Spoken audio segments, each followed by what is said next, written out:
Well, folks, as promised, we have a very special guest today. If you've been following Facebook and the adept marketing strategies of a certain individual, you will have seen his name. I have my hats off. It's been in rotation. It's been your campaign seems to be running effectively. Thank you. Glad to see that. Also, it was nice at the Meet the Candidate forum. Yeah. A bit too brief. Very too brief, yeah. Not much oxygen for subject matter in the room. I was kind of, I think we were all kind of in shock when they said, okay, you got 30 seconds. So 3 minutes suddenly turned into 30 seconds to give our entry and our exit. And yeah, it was like speed dating. Yeah. Next candidate. Well, I'm a nice guy. Next. Right. It felt like that. Yeah, yeah. And I think some candidates who are kind of built for that from their background thrive in that. Mm-hmm. Like, I've got a big mouth. Like you give me 15 seconds and I'll own the stage. I think a lot of folks that aren't used to sort of navigating in those waters, Yeah.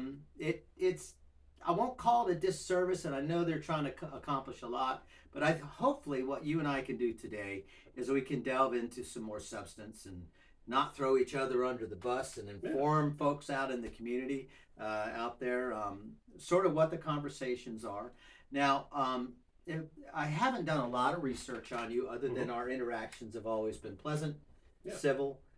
You go to Orange Baptist Church, am I correct? Or That was one of the churches I grew up in. Oh, you grew up in Orange. So that's Orange Baptist Church by the old Bank of America, correct? Correct. Yeah. Right. We sometimes have historical society meetings in that basement. Okay. I Yeah. think, while they're renovating. Yeah. And but I see that you've been involved in the community for a while. So if you went to that church, were you born in Orange, or where are you from originally, if I may ask? Sure. I was actually born in Texas. Texas.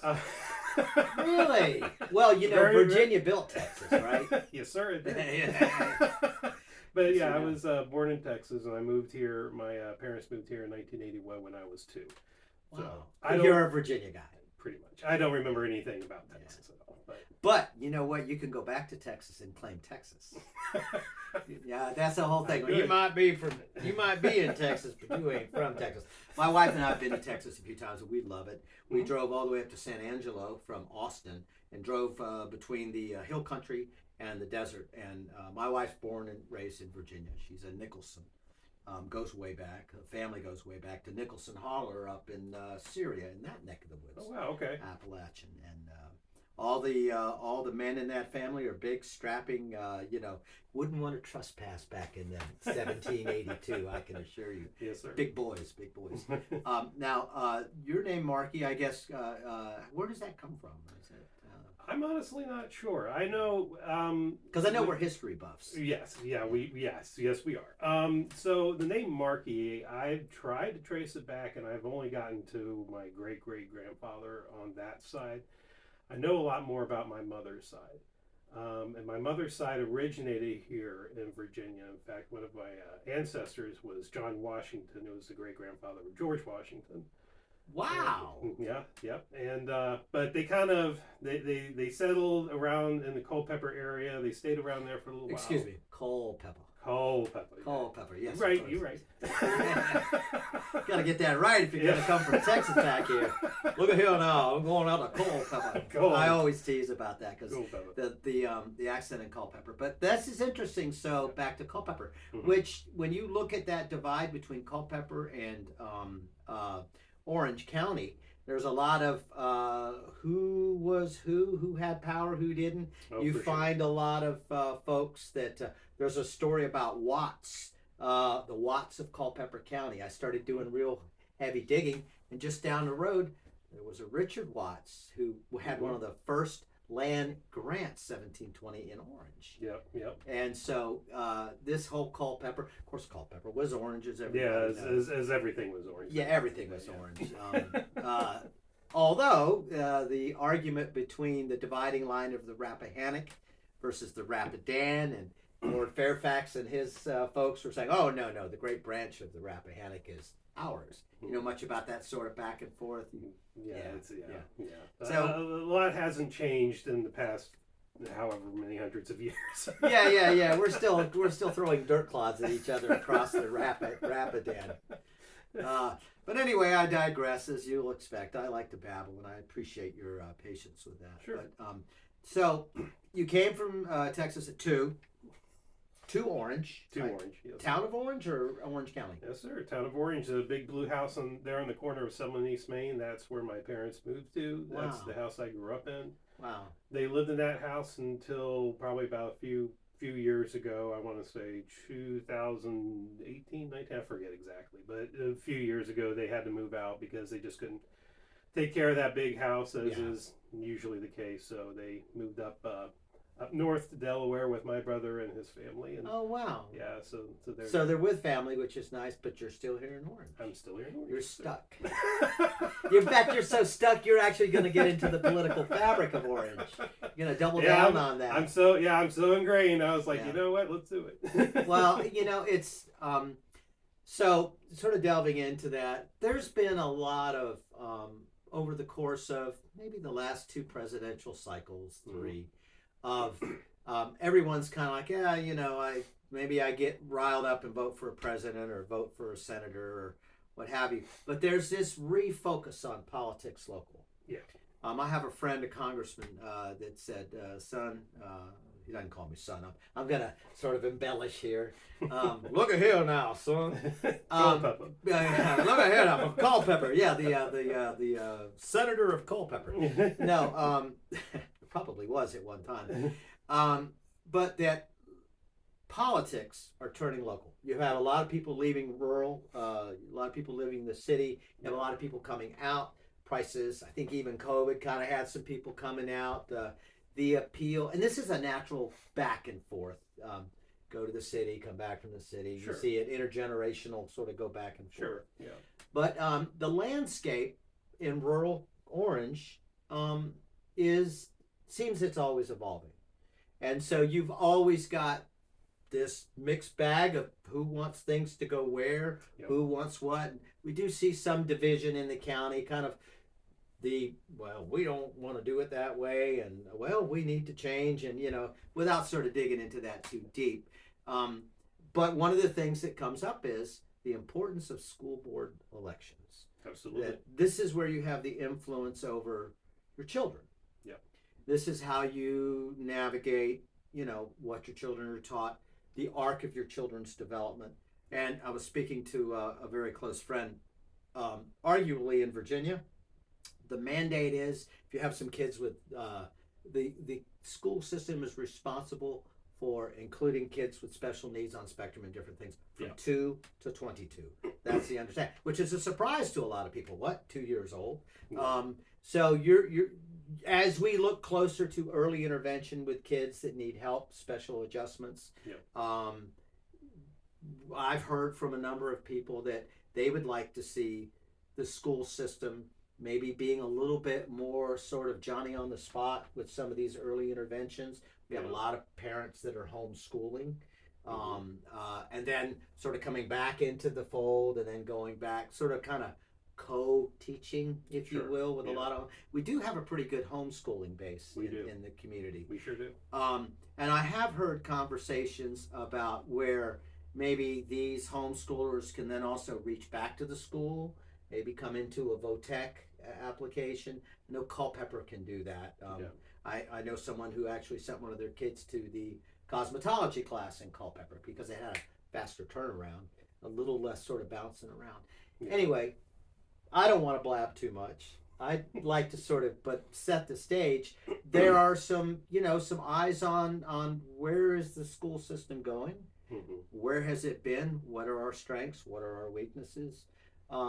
Just sort of setting the stage at that point. What are some of the thoughts that come to mind for you?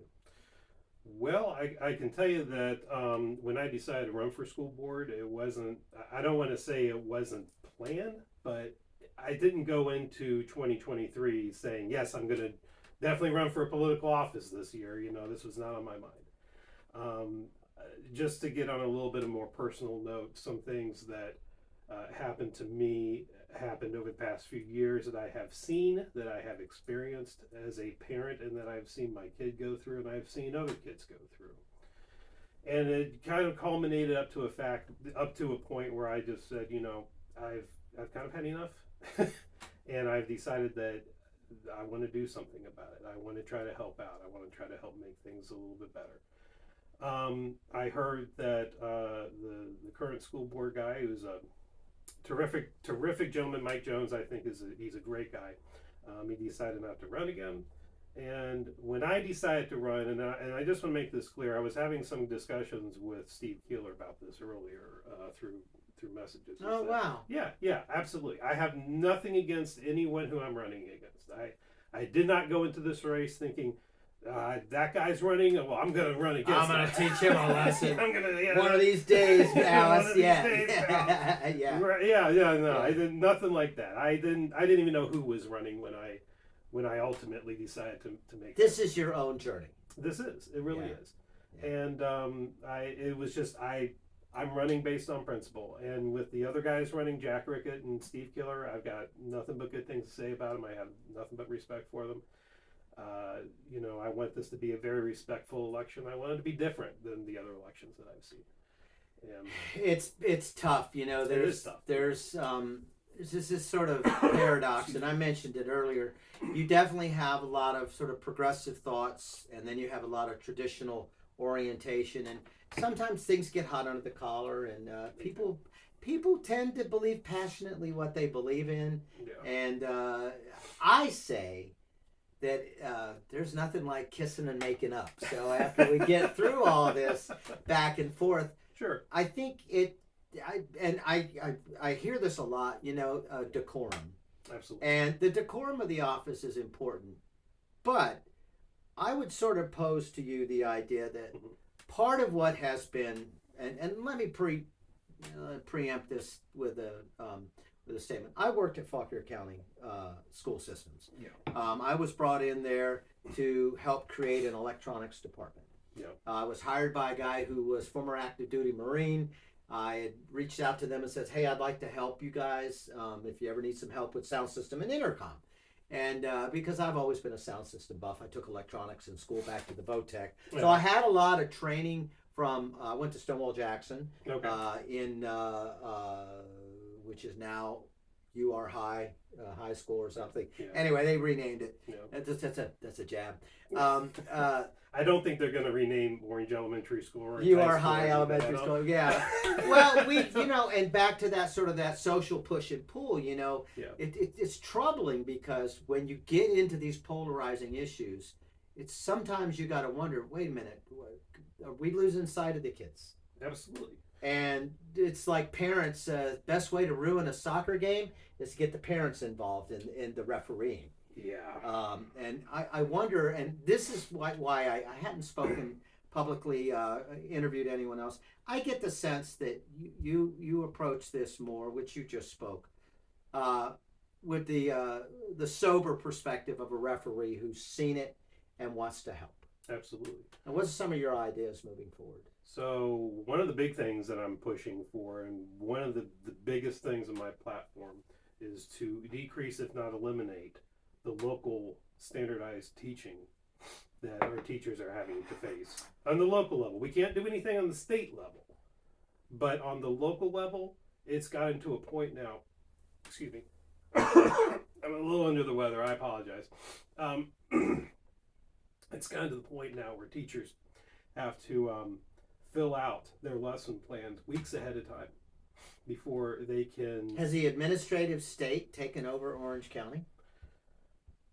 I use that tongue in cheek because it's like the man is gonna, how does that affect teacher morale if all they're doing is filling out paperwork? Well, it's not very good. It's not helping out very much at all. It's like it gets to the point where they're having to do these lesson plans week ahead of time, to the point where they have to get them approved to make sure that they meet the uniform guidelines and uniform policies they come from the state, but then they also come from the school, and they come from the district.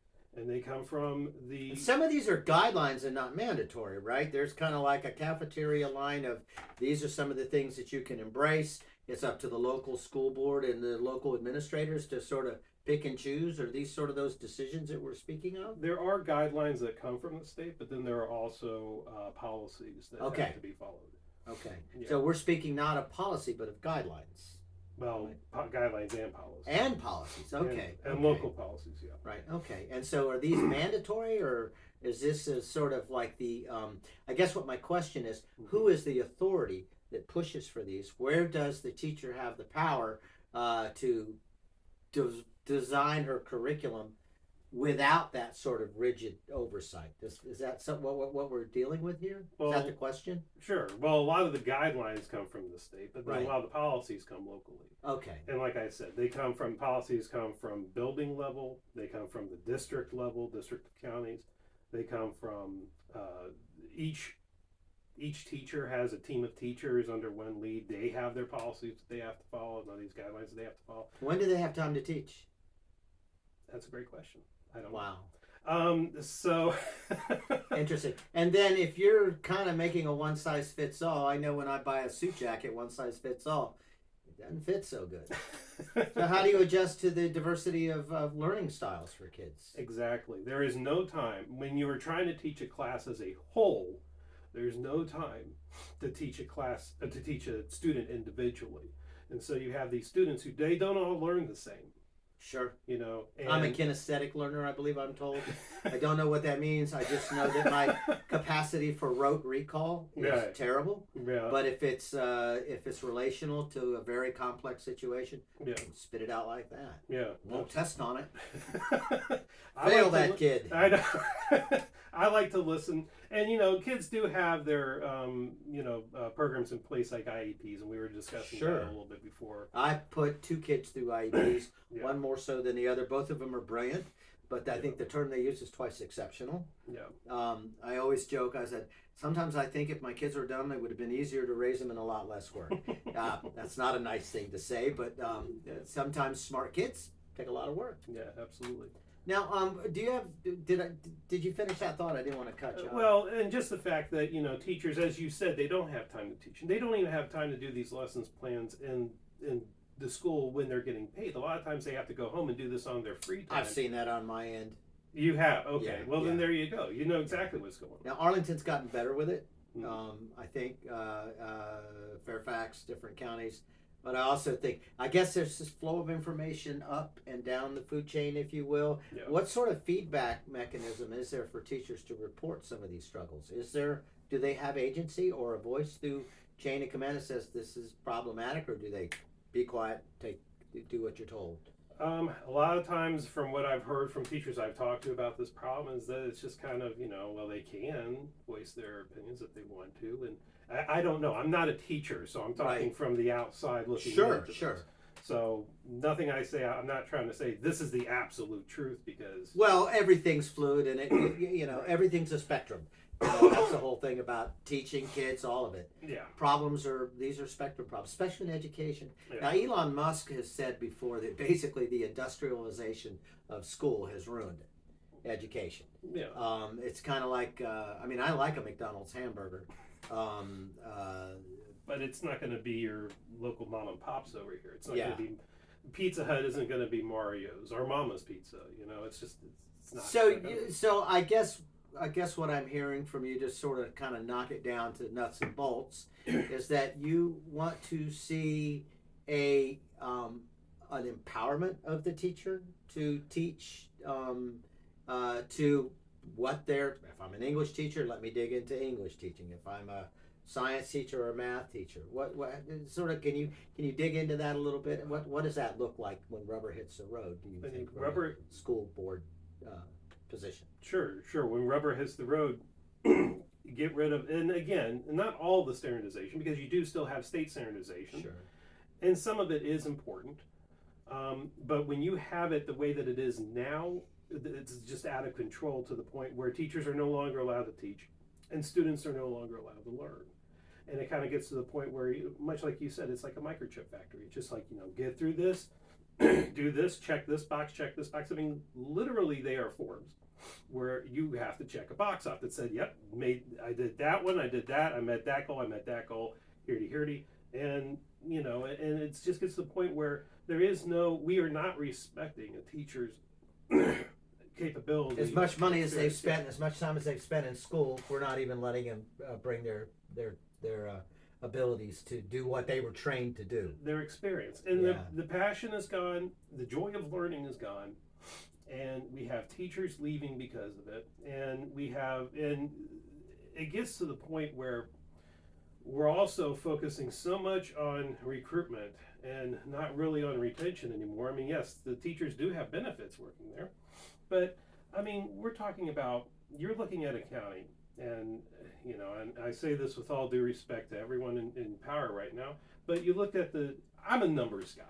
Okay. Before I was an EMT, I worked for Geico as an insurance underwriter, and oh wow. Even with EMT, there's a lot of times where you're looking at the monitor and you're saying, okay, they're at this number, that means this. Yeah, I'm a numbers. You have the mind of an actuary, which is a good thing. Something like that, yeah. Well, the complexity the complexity of numbers, it's a science and it's an art. Yes, it very much is. Yeah. And when you look at the numbers, you look at Orange, and we are, if I remember this correctly, I don't remember the exact numbers, I have them written down somewhere, but we are with all the counties that are around us, we are either like the second or the third highest in our revenue. However, we per capita, I believe, per student. No, I'm talking about like just county revenue. Okay. All over, like just the overarching revenue of the county. We're something I think like 194 million, and you look at Fluvanna County, who is 88 million, which is way more than less than half of the revenue that we have, and they are paying their teachers more than what we are paying our teachers. Now, I've heard that there is a bloat of administrative staff compared to what it was in the past. Could it be said that large administrative payroll and staffing is part and parcel of administering these policies? It could be. Something to look into. Something to look into, most definitely. Yeah, we don't want to put people's heads on the chopping block, but no, but fresh eyes can solve problems with fresh perspectives. Absolutely, and I do want to say, I'm sorry, everyone. I'm sorry. That's vodka, by the way. Just teasing. No, it's not vodka. It's only. It's Unionville well water. It's about, how is that? Isn't that good water? It's very great water. Yeah, it's very good water. I grew up. One of the churches I grew up. Well, let me get to this point, and then I'll get to that point. We can have fun later. So, I do want to say that Dr. Hornick is an absolutely great guy. I've heard that. I have nothing against Dr. Hornick whatsoever. I think that he has been an amazing superintendent. Every question that I've had a concern about, there have been questions that I've sent to the board